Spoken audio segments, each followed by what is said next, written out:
साल 2002 में गुजरात के एक इंडस्ट्रियल जोन से एक शांत लेकिन बेहद ताकतवर सफर की शुरुआत हुई, जब पूरी दुनिया टेक स्टार्टअप्स और कंज्यूमर ब्रांड्स के पीछे भाग रही थी। तब एक छोटी सी कंपनी ने कुछ अलग करने की ठानी, बिजली के क्षेत्र में एक ऐसे हिस्से को चुना जिसे ज्यादातर लोग नजरअंदाज कर देते हैं, लेकिन जो किसी भी पावर सिस्टम का दिल होता है, ट्रांसफॉर्मर बुशिंग।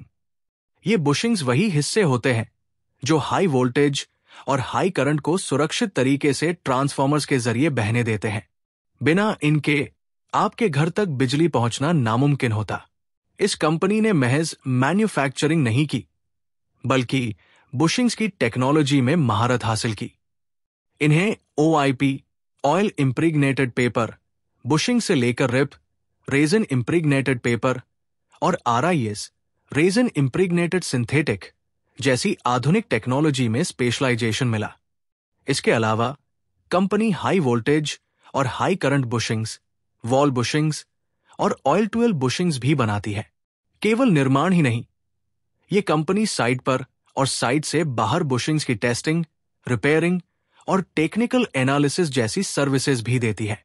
वडोदरा स्थित इसका प्लांट हर साल लगभग 7,000 बुशिंग्स बना सकता है, जिसमें 3,700 OIP यूनिट्स, 3,000 रिप यूनिट्स और 300 हाई करंट बुशिंग शामिल है। इसके पास इन-हाउस टेस्टिंग की सुविधा है और ये कंपनी ISO 9001-2015 सर्टिफाइड है, जो IEC, IEEE और ANSI जैसे इंटरनेशनल स्टैंडर्ड्स को फॉलो करती है। इतना ही नहीं, ये कंपनी भारत सरकार की कई PSU कंपनियों और बड़ी प्राइवेट पावर कंपनियों की अप्रूव वेंडर लिस्ट में भी शामिल है।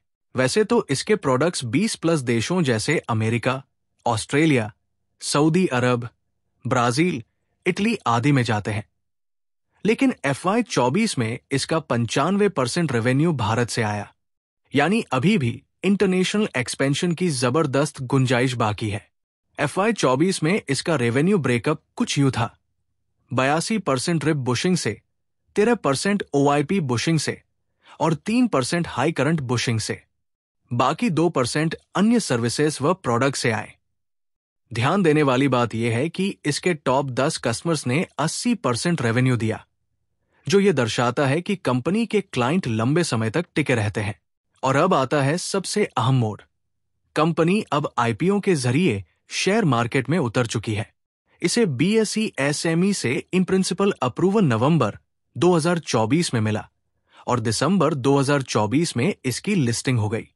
इस IPO के जरिए कंपनी ने 75 लाख से ज्यादा शेयर इश्यू किए, जो इसके अगले फेज के विस्तार के लिए फंडिंग जुटाने में मदद करेगा। आज जब बाजार में शॉर्ट टर्म हाइप वाले स्टॉक्स की भरमार है, ये कंपनी अपनी सॉलिड टेक्नोलॉजी, मजबूत क्लाइंट बेस और इंटरनेशनल स्केलेबिलिटी के दम पर एक सच्चा मल्टी बैगर कैंडिडेट बनकर उभर रही है। ये न सिर्फ ट्रांसफॉर्मर्स को पावर दे रही है, बल्कि शायद जल्द ही आपके पोर्टफोलियो को भी करंट लगा दे। स्टॉक का नाम है यस हाई वोल्टेज। ये एक BSE का स्टॉक है, NSE पे लिस्टेड नहीं है, और ये एक SME स्टॉक है। SME स्टॉक वैसे स्टॉक होते हैं जो लॉट में आते हैं, जैसे कि ऑप्शन निफ्टी का लॉट में आता है, 75 का लॉट रहता है, बैंक निफ्टी का 25 का लॉट रहता है, वैसे ही इसका भी लॉट आता है, 1000 का लॉट है। ठीक है, इसके फंडामेंटल्स देख लेते हैं थोड़ा। मार्केट कैपिटल है 1352 करोड़। ठीक है, यानी एक स्मॉल कैप है। ठीक है, स्मॉल कैप है।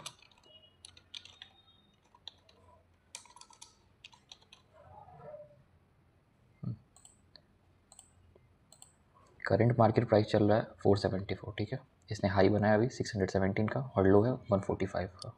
ठीक है, तो विद इन अ ईयर ये 145 से 617 तक जा चुका है, यानी ऑलमोस्ट 400% रिटर्न। ठीक है, स्टॉक का PE देखते हैं 63.2 और इंडस्ट्री का PE है 43.4। ये करेंटली ओवर वैल्यूड है। ठीक है, अगर स्टॉक का PE इंडस्ट्री के PE से कम रहता है तो वो अंडर वैल्यूड होता है, और स्टॉक का PE इंडस्ट्री PE से ज़्यादा रहता है तो वो ओवर वैल्यूड रहता है। एक बार मैं लिख देता हूँ, stock PE less than industry PE तो वो हो जाता है अंडर वैल्यूड, और वाइस वर्सा ओवर वैल्यू, ठीक है। ऐसा ज़रूरी नहीं है, जैसे मोस्टली हमें अंडर वैल्यू स्टॉक ढूंढनी चाहिए, पर ऐसा हमेशा ज़रूरी नहीं रहता है। और ऐसा ज़रूरी नहीं है कि ओवर वैल्यू स्टॉक नहीं भागेंगे, ठीक है। ओवर वैल्यूड स्टॉक भी भाग सकते हैं। स्टॉक रन करने के लिए सिर्फ एक सिंगल पैरामीटर देखना ये एकदम गलत है कि अगर ओवर वैल्यूड है तो हम उसे नहीं लेंगे या फिर वो नहीं भाग सकता, ठीक है। बहुत सारे पैरामीटर कंसिडर करने पड़ते हैं। फिलहाल ये स्टॉक ओवर वैल्यूड है। अभी रिसेंट में इसने 22.6% का रिटर्न दिया है, 3 साल का रिटर्न है 28% और 5 साल का रिटर्न है 29.3%, ठीक है। प्रोमोटर्स होल्डिंग है 57.9%, यानी ऑलमोस्ट 58% प्रोमोटर्स के पास है, ऑलमोस्ट 1% FII के पास है और 10% DII के पास है। पब्लिक होल्डिंग बस 30% की है, ठीक है। इक्विटी कैपिटल जस्ट 14.3 है। इक्विटी कैपिटल जितना कम रहता है उतना स्टॉक ज़्यादा भागते हैं। 50 से कम है यानी स्टॉक बहुत ज़्यादा भागेगा, बहुत ही ज़्यादा। तो हमें वैसे स्टॉक ढूंढने रहते हैं जिसका इक्विटी कैपिटल 100 से कम हो, ठीक है। तो उसके भागने के चांसेस उतने ही ज़्यादा रहते हैं, ठीक है। डेब्ट टू इक्विटी 0.15 है, ये 0.5 से कम रहता है तो बहुत अच्छा रहता है। प्लेज परसेंटेज 0, यानी कंपनी ने कुछ भी गिरवी नहीं रखा, यानी कंपनी ऑलमोस्ट प्लेज फ्री है, ठीक है। ऑलमोस्ट नहीं, 100% प्लेज फ्री है, ठीक है। चार्ट देखते हैं। ये दिसंबर में लिस्टिंग हुई है इसकी और इसने ऑलमोस्ट वी पैटर्न बनाया हुआ, ठीक है। इसने बॉटम बनाया, उसके बाद सब इसने भागना स्टार्ट किया और 150 से 600 चला गया विदिन 4 मंथ्स।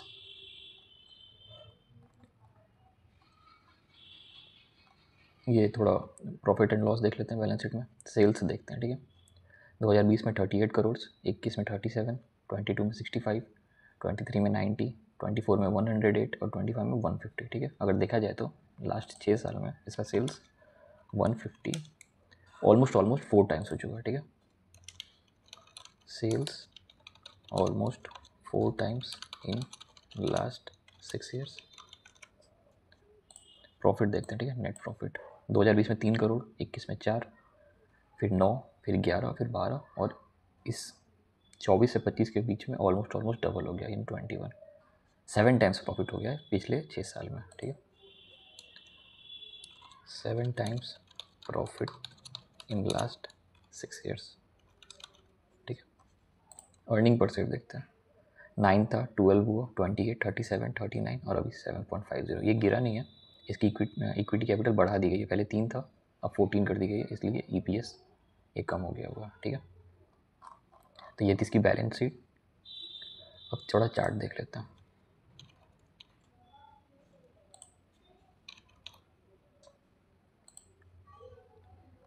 ये मंथली चार्ट है, 1 2 3 4 5 6 7, यानी 8 मंथ हुए लिस्टिंग है, ठीक है।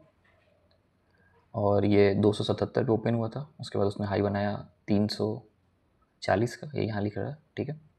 339.70 का हाई बनाया, उसके बाद से गिरना स्टार्ट हुआ और 145 का लो बनाया। मैं लिख देता हूँ। ओपनिंग हुआ 277.40, ठीक है। ओपनिंग 277.40 लिस्टिंग डे पे, ठीक है। हाई बनाया 339.70 का, 339.70 का इसने हाई बनाया, ठीक है। उसके बाद लो बनाया इसने 145 का। 4 मंथ में इसमें करेक्शन आया लगातार 4 मंथ्स का। उसके बाद ये लास्ट 4 मंथ से भागना स्टार्ट किया और 151 से, सॉरी ये थोड़ी हवाएं चल रही है तो गेट बज रहा है। हाँ, लास्ट 4 मंथ से, 1 minute,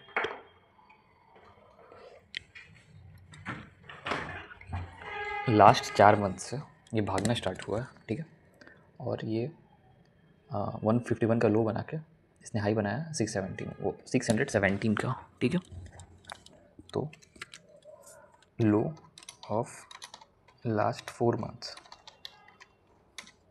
equal to 151, high of last 4 months equal to 617, ठीक है। ऑलमोस्ट 4 टाइम इन 4 मंथ्स, ठीक है। यानी हर मंथ इसने 100% का रिटर्न दिया।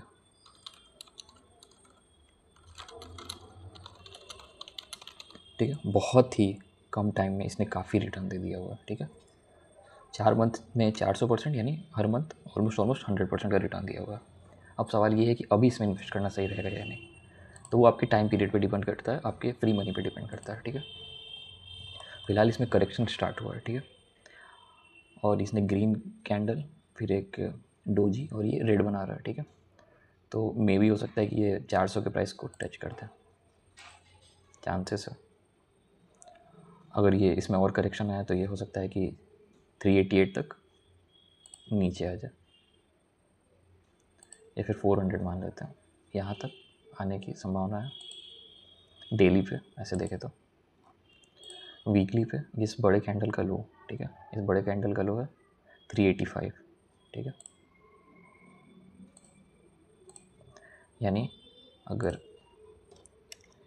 इफ़ फर्दर डाउनफॉल, तो first support 400, second support almost green candle का लो 385.50 which is low of big green candle. ठीक है, तो ये दो सपोर्ट जोन है, और अगर ठीक है, जिसमें यहाँ तक करेक्शन आ सकता है। और ये 400 के पास थोड़ा सा इंटरेस्टिंग होगा देखना कि वो सपोर्ट ले रहा है या नहीं ले रहा है, और वहाँ से रिवर्स कर रहा है या नहीं कर रहा है। ठीक है, तो ये था आपका multibagger stock series, stock number 9। अगर आपको वीडियो अच्छा लगा तो लाइक, शेयर और सब्सक्राइब ज़रूर करें, और कुछ डाउट हो तो कमेंट में ज़रूर करें, पूछें। तो चलिए आज के लिए इतना ही। Thank you so much.